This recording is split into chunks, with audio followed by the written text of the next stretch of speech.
What I'm about to tell you in this video will not be pleasant, but I am convinced you need to hear it. Has it ever seemed to you that people in your time seem somehow weaker than the heroes of the past?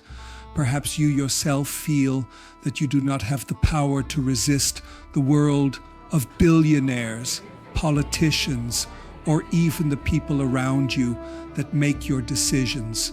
You cling to your screens, your algorithms, your rituals of distraction, and dare to call this existence life.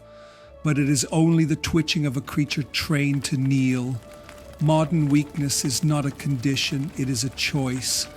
It is a cowardly pact with the herd to numb your hunger for greatness. You have traded the storm of becoming for simple comforts. You worship safety as if it were a god, all while your soul starves. You call your fatigue burnout, your numbness depression, your obedience goodness. But what you are is over-domesticated. Listen closely. Your powerlessness is not fate, but revenge. It is the revenge of the slave morality that now rules your age, that whispers in your ear to resent strength, to pathologize ambition.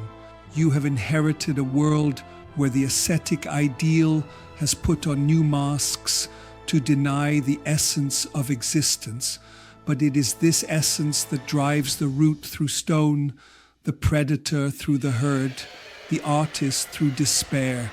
You have been taught to fear your own depth, to shrink from the abyss within. Yet I tell you, whoever fights monsters should see to it that he does not become a monster. And if you gaze long into an abyss, the abyss also gazes into you. What do you see staring back at you from the abyss? Is it a creature domesticated, pacified, explained by the petty narratives of therapists and influencers? Or is it the shadow of what you could become, the one who says become who you are, who embraces the chaos of self-creation?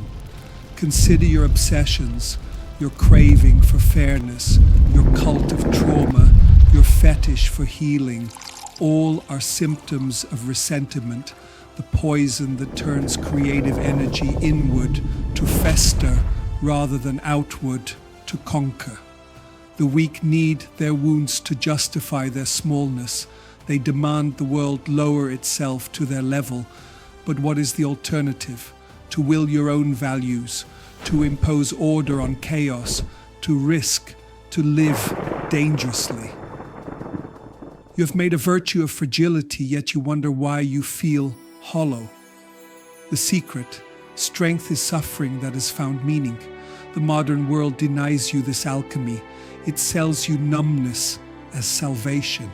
You medicate your pain instead of wielding it. Flee your loneliness instead of mining it for gold. The individual has always had to struggle to keep from being overwhelmed by the tribe. If you try it, you will be lonely often and sometimes frightened. But no price is too high to pay for the privilege of owning yourself. Your fear of loneliness is a leash. Your terror of judgment is a cage. Break them.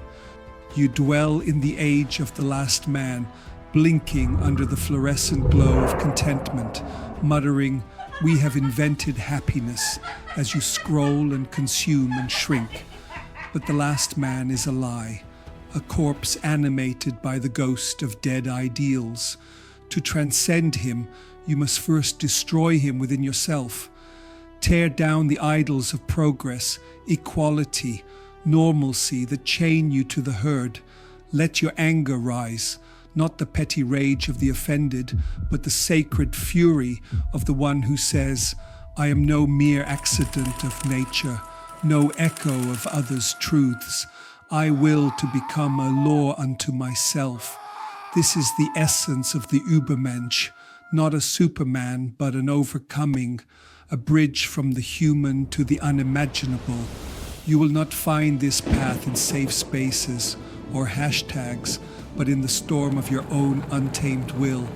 Become hard, I wrote, and you recoil, clinging to your tender ideologies.